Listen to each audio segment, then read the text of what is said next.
프라이토리아에 오신 것을 환영합니다. 대한민국 2025년 12월 24일 Judging Freedom의 주최자 나폴리타노 판사는 존 미어샤이머 교수와 함께한 대담, 일관성 없는 외교 정책을 공개했다.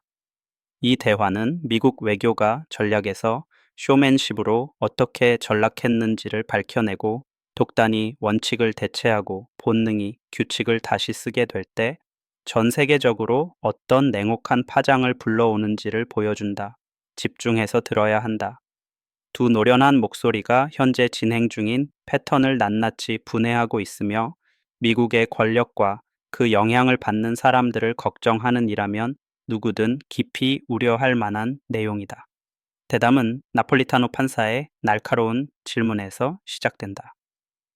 도널드 트럼프의 외교 정책에서 반복되는 공통된 주제가 무엇입니까? 미어샤이머는 단도직입적으로 대답한다. 전략보다 기질, 제도보다 개인주의. 이 진단은 그들이 풀어내는 모든 사례에 일관되게 흐르고 있다. 자크 보 대령에 대한 제재부터 유조선 납포, 30명의 경력 외교관 해임에 이르기까지 모든 결정의 공통된 선은 분명하고 위험하다. 즉, 정책이 아닌 퍼포먼스로 이루어진 결정들이 실제 인간과 지정학적 현실에 파괴적인 결과를 초래하고 있다는 것이다. 그리고 그들은 정곡을 찌른다. 민간인이 그 대가를 치른다. 미어샤이머는 베네수엘라를 옥죄고 쿠바로 향하는 석유 공급을 끊는 것으로 정권을 무너뜨릴 수 있다고 믿는 건 환상일 뿐이라고 단언한다. 대신 그 고통은 평범한 사람들에게 전가된다. 그는 이렇게 묘사한다. 오늘 밤 마두로는 안심 스테이크를 썰겠지만 베네수엘라의 일반 시민과 쿠바의 평범한 사람들은 엄청난 고통을 겪고 있을 것이다. 이 말은 냉검하고 정곡을 찌르며 우리의 도덕적 반성과 판단의 중심에서 절대 놓쳐선 안 될 핵심을 건드린다. 분석은 또 다른 뜨거운 핵심을 향해 더 깊어지는데 그것은 바로 제도의 붕괴다. 대사들의 단칼 해임은 인사 문제가 아닌 구조 문제다. 외교 현장은 텅 비어가고 있다. 녹취록에는 분명하게 그 효과가 드러난다. 전문 외교관이 사라지고 자레드 쿠슈너나 선거 캠프 참모들이 그 자리를 채운다. 그들은 외교에 대해 아무것도 모른다. 이로 인해 결정 구조는 더 얕고 더 부서지기 쉬운 형태로 바뀌며 충동은 권력이 되고 충성심은 보상이 된다. 전문가가 줄어들고 경고음을 울릴 버퍼가 사라진 세계는 실수를 더 빠르게 감지하며 충격파도 더 크게 다가온다. 중국과의 갈등에 대해서도 예리한 통찰이 이어진다.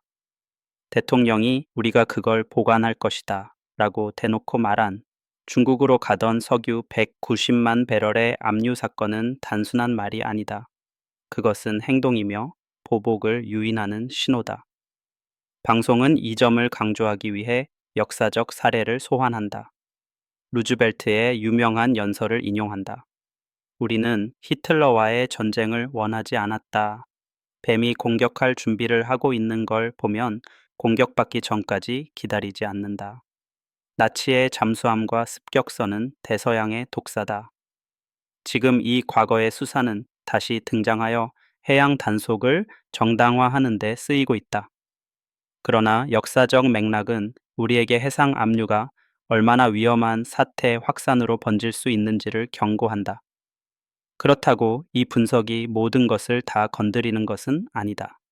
가장 아쉬운 부분은 회복 전략에 대한 언급이 부족하다는 점이다.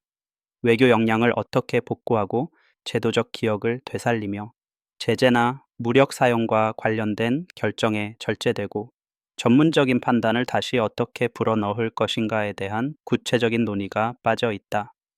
우크라이나 사태, 유럽의 자산 압류에 대한 절박한 반응은 증상일 뿐이다.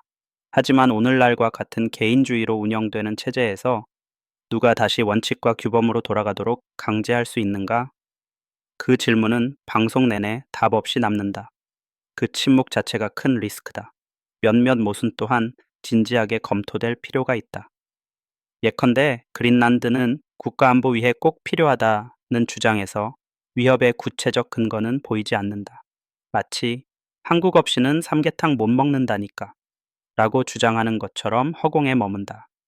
외국 화물의 압류가 주권 수호로 묘사되지만 국제사회는 이를 아무리 정당화하더라도 침략 내지는 위험한 선례로 본다. 이런 긴장은 전략적 혼란을 만들고 혼란은 곧잘 오판으로 이어진다. 핵심 질문은 더 크게 외쳐져야 한다. 왜 국력의 수단들이 이처럼 쇼로 전락했는가? 제도가 밀려나고 전문성이 무시될 때 누가 이득을 얻는가? 경력 관리들이 배제되고 반대 의견이 제재받는 상황에서 침묵의 방향을 결정하는 이는 누구인가? 자크 보 대령에 대한 제재처럼 정보기관과의 결탁 의혹이 제기될 때 이는 정식 혐의로 조사받는 것이지 정책에 섞여서는 안 된다. 결론은 분명하며 피할 수 없다. 외교 정책이 전략이 아닌 기질에 의해 형성될 때 그 대가는 측정 가능하다. 민간인의 고통, 동맹의 균열, 복수의 악순환, 그리고 잠식된 외교 능력. 해결책은 제도에 있다. 전문 외교를 복원하고 신중한 검토를 강제하며 의회와 대중이 다시 토론의 중심이 되게 하라.